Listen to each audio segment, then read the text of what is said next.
साद रिजवी का ये गुनाह है कि वो इस ज़माने में अल्लाह का नाम ले, एस्टेब्लिशमेंट है और उसके सामने कोई नहीं बोल सकता। आप जानते हैं कि आपके जजेस भी बेबस हैं, यानी वो आदमी हु स्टैंडिंग फॉर इस्लाम, जो हजूर की हुर्मत के लिए आवाज़ उठा रहा है, वो मुजरम ठहरा, और जो आदमी अपनी ज़ात के लिए 126 दिन के लिए इस्लामाबाद को ब्लॉक कर रहा है, उस पर कोई ऑफेंस नहीं। किसी भी बंदे को राह चलते हुए गिरफ्तार कर लिया जाए, FIR उस पर बाद में लॉन्च की जाए। ये एक रिलीजियस पार्टी है, यहाँ एक रिलीजियस पार्टी को एमास्कुलेट किया जा रहा है, उसे कास्ट्रेट किया जा रहा है, उन्हें स्नब किया जा रहा है, उन्हें टोटली ख़त्म किया जा रहा है। अस्सलाम वालेकुम नाज़रीन, मैं हूं मोहम्मद उसामा, आप देख रहे हैं बागी TV। इस वक्त हम मौजूद हैं सुप्रीम कोर्ट बार के सीनियर वकील मलिक इफ्तिखार अहमद साहब के साथ, जो कि साद रिजवी साहब का केस लड़ रहे हैं। इससे पहले वो इनके वालिद साहब खादिम हुसैन रिजवी साहब का भी केस लड़ रहे थे और अब साद रिजवी साहब का वो केस लड़ रहे हैं। हम इनसे जानेंगे हकाइक के असल हकाइक हैं क्या, किस वजह से उनको अरेस्ट किया गया और उनकी बेल क्यों नहीं हो रही। अस्सलाम वालेकुम सर। वालेकुम अस्सलाम। सर कैसे हैं आप? फ़ाइन, शुक्र है अल्लाह का, करम है अल्लाह का। सर साद रिजवी साहब को अरेस्ट किया गया बग़ैर वारंट के, बग़ैर इत्तला के, क्यों? इसलिए कि ये पाकिस्तान है, यहाँ ऐसा ही होता है। साद रिजवी को 11 अप्रैल को गिरफ़्तार किया गया। He was in incarceration, in confinement, जब ये केस बनाया गया। 18 तारीख का ये बना के सारा कुछ, तो उन्होंने ये केस बनाया। उनके केस में जितनी भी टेररिस्ट सेक्शंस लगाई गई हैं, टेररिज्म की सेक्शंस लगाई गई हैं, साद रिजवी की कोई speech, there is not a single word against the state और against the army. He never ever stated a single word against the army or against the Pakistan. So none of the provisions is attracted. ये सारे cases hatch up किए गए हैं, incubate किए गए हैं, Coke up किए गए हैं। It's a case of malicious prosecution. एक रिलीजियस पार्टी को क्रश करने के लिए, सप्रेस करने के लिए, हैश अप करने के लिए ये केसेस बनाए गए। इस वक्त तक उनके केसेस में more than 2700 persons who were malignantly involved in the case, उन्हें रोप इन किया गया था, उनकी हम जमानतें करा चुके हैं। एक आदमी की जमानत कराते हैं तो उसे 3 मुकदमात में फिर गिरफ्तार कर लिया जाता है। तारीख के बाद 18 अप्रैल को मस्जिद रहमतुल लिल आलमीन के बाहर धरना दिया हुआ था। वहाँ जनरल फैज़ हमीद, शेख रशीद, नूरुल अमीन, नूरुल हक कादरी मिनिस्टर रिलीजियस अफेयर्स, वज़ीर दाखिला शेख रशीद, ये तमाम लोग आए।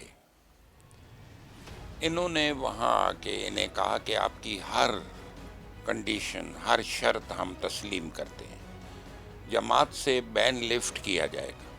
जितने मुलज़म हैं 4th शेड्यूल में और जितने क्रिमिनल केसेस हैं, we will withdraw from the prosecution of all criminal cases. उसकी वीडियोस मौजूद हैं, वो वीडियोस मैं आपको प्रोवाइड कर सकता हूँ, दे सकता हूँ। शेख रशीद का स्टेटमेंट मौजूद है मीडिया पे, नूरुल अमीन का, नूरुल हक कादरी का स्टेटमेंट मौजूद है कि this was mutually arrived at between the parties that all criminal cases will be withdrawn, ban will be lifted, but they backed out, they resigned. ये इंतहाई बददियानत लोग, ये झूठे हैं, they don't honor their words. ये बैकआउट कर गए, commitment करके, solemn कमिटमेंट करके, they asseverated on oath that we'll withdraw from the prosecution of all criminal cases, लेकिन उन्होंने केसेस विड्रॉ नहीं किए। So far 2700 आदमी, वो लोग जो इनोसेंट ऑडियंस थे, जिनका कोई कसूर नहीं था, कोई जुर्म नहीं था, 2700 आदमियों की बेलें हम करा चुके हैं। बेल करा के वो बाहर आते हैं तो उन्हें 10 केसेस में और इन्वॉल्व कर लिया जाता है। It is unprecedented in the history of the world, एक ऐसे गुनाह की पादाश में जो हमने किया नहीं है। साद रिजवी का ये गुनाह है कि वो इस ज़माने में अल्लाह का नाम लेता है। लॉ की बात की जाए, कानून की बात की जाए, आप सुप्रीम कोर्ट बार के वकील हैं सर, क्या कानून ख़त्म हो चुका है हमारे मुल्क में? क्या कानून पर जो इम्प्लीमेंट है वो ख़त्म हो गया है? कानून इस पर क्या कहता है? कानून में तो बहुत कुछ निकलता है, लेकिन ये देखना है कि at the back of the government कौन ताकतें हैं। एस्टेब्लिशमेंट है और उसके सामने कोई नहीं बोल सकता। आप जानते हैं कि आपके जजेस भी बेबस हैं, हाई कोर्ट के, सुप्रीम कोर्ट के जजेस भी बेबस हैं, otherwise they could have taken a suo motu notice. किसी भी बंदे को राह चलते हुए गिरफ्तार कर लिया जाए, एफआईआर उस पर बाद में लॉन्च की जाए, अगर इस तरह कोई गिरफ्तार करता है किसी को तो कानून क्या कहता है इस पर? कानून तो वो ये कहेगा कि it's a case of habeas corpus, illegal confinement है, अनलॉफुल कन्फाइनमेंट है। कानून will immediately set him at liberty, लेकिन नॉट इन दिस केस। ये एक रिलीजियस पार्टी है, यहाँ एक रिलीजियस पार्टी को एमास्कुलेट किया जा रहा है, उसे कास्ट्रेट किया जा रहा है, उन्हें स्नब किया जा रहा है, उन्हें टोटली ख़त्म किया जा रहा है कि रिलीजियस पार्टीज इस मुल्क में ख़त्म हो जाएं। इसी सिलसिले की एक कड़ी है जो ये कानून लाया गया है। साद रिजवी साहब को गिरफ्तार किया गया है, कालादम उनकी जमात को करार दे दिया गया है, ऐसी उन्होंने क्या दहशतगर्दी की कि उनकी जमात को और उनको कालादम करार दिया गया? I entreated the court, I implored the court कि वो वीडियो समन की जाएं और देखे जाएं अदालत में कि साद रिजवी ने उन वीडियोज़ में, उन ऑडियोज़ में क्या अल्फाज हक स्टेट के ख़िलाफ़ या फ़ौज के ख़िलाफ़ कहे, लेकिन वो वीडियोज़ और ऑडियोज़ समन नहीं की गई। वो वीडियोज़ और ऑडियोज़ दिखाएं जिनमें साद रिजवी ने कभी स्टेट के ख़िलाफ़ या फ़ौज के ख़िलाफ़ कोई लफ्ज़ कहा हो। Anything which is disparaging to the state or to the army, no, not a single word. It's all bluff, it's all cooked up, it's all made up. ये सारी चीज़ें बनाई गई हैं एक रिलीजियस पार्टी को एलिमिनेट करने के लिए, और उसे एलिमिनेट किया जा रहा है। The agenda behind it is that इस मुल्क में वो जो चाहते हैं, और the agenda is to bring Qadiani on the top. Sir आपको क्या लगता है कि इलेक्शंस के बाद ही साद रिजवी साहब की ज़मानत होगी कि उससे पहले हो जाएगी? मुमकिन है इलेक्शन से पहले वो इनके वोट्स हासिल करने के लिए बार्गेन करें। Already they are offering us 40 seats in the national assembly and senate कि हम उनकी मुखालफत छोड़ दें।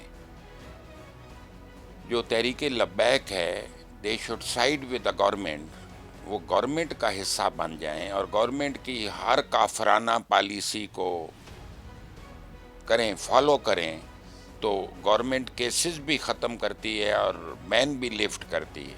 बट जो नबी अकरम सल्लल्लाहु अलैहि वसल्लम की ज़ात के लिए आएगा, मेरा ख्याल उस बहुत बड़ा जुर्म है। जो हजूर की तौहीन के ख़िलाफ़ आवाज़ बुलंद करेगा वो नाकाबिले माफ़ी जुर्म है। यानी वो आदमी हु इज़ स्टैंडिंग फॉर इस्लाम, जो हजूर की हुर्मत के लिए आवाज़ उठा रहा है, वो मुजरम ठहरा। और जो आदमी अपनी ज़ात के लिए 126 दिन के लिए इस्लामाबाद को ब्लॉक कर रहा है, उसको उस पर कोई ऑफेंस नहीं। इस वक्त हम मौजूद हैं शहजाद अहमद भट्टी साहब के साथ, जो कि एडवोकेट हाई कोर्ट हैं और एसोसिएट हैं सुप्रीम कोर्ट बार के सीनियर वकील मलक इफ्तिखार अहमद अवान साहब के, और लीगल एडवाइज़र हैं तहरीक लब्बैक के। इनसे हम पूछेंगे इन्होंने अभी तक कितने लोगों की ज़मानत करवा चुके हैं और आगे कितने लोगों की ज़मानत पेंडिंग है। अस्सलाम वालेकुम सर। वालेकुम अस्सलाम वरहमतुल्लाहि वबरकातुहू। कितने लोगों की ज़मानत अभी आप तक आप लोग करा चुके हैं? 2300 अफराद की लगभग जो है वो हम ज़मानतें करवा चुके हैं, और इनमें जो है वो पोस्ट अरेस्ट बेल जो है वो बहुत ज़्यादा है। और अब हमारे जो है वो बकाया जो शाकान मुस्तफ़ा सल्लल्लाहु अलैहि वसल्लम है, उनकी भी बेल एप्लीकेशन जो है वो हम फ़ाइल करने जा रहे हैं। कितनी मुश्किलात आई इनकी बेल करवाने के लिए, और एक कातिल की अगर बेल करवानी हो तो उसमें कितनी मुश्किलात आती हैं? यकीनन जो है वो एक 302 का जो केस है उसकी बेल करवाना ज़्यादा आसान है, क्योंकि उस पर बहुत सारी ग्राउंड्स होती हैं, फर्दर इंक्वायरी की ग्राउंड होती हैं, कलेक्टिव रोल्स होता है, उसमें मंजरिया होता है, एक्टेसरिया होता है, बहुत सारी चीज़ें डिस्कस करते हैं जो कि ज़्यादा आसान होता है।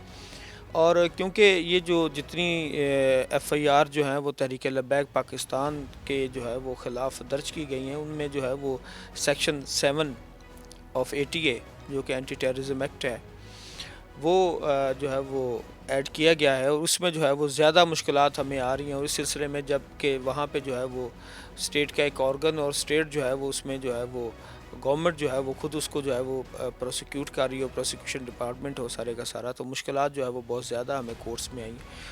صحیح، کب تک ایسا چلتا رہے گا اور کیا لگتا ہے کہ یہ چیزیں کب ختم ہوں گی؟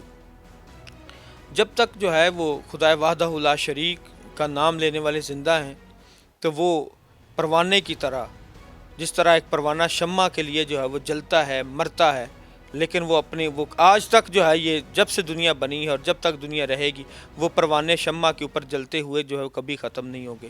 بہت سارے یہ صحابہ اکرام رضوان اللہ تعالیٰ اجمعین کی سنت ادا کر رہے ہیں۔ آپ نے سنا کہ صحابہ کرام نے کس قدر تکلیفیں سہی اور پھر بھی اسلام کا پرچم کو بلند کرتے رہے۔ میں آپ لوگوں سے صرف ایک ہی ریکویسٹ کروں گا کہ آپ لوگ سوچیں کہ آپ لوگ کن کی طرف ہیں، ظلم کرنے والوں کے ساتھ ہیں کہ ظلم سہنے والوں کے ساتھ ہیں۔ اس کے ساتھ اپنے اینکر پرسن محمد اسامہ کو اجازت دیجیے، باغی ٹی وی دیکھتے رہیے۔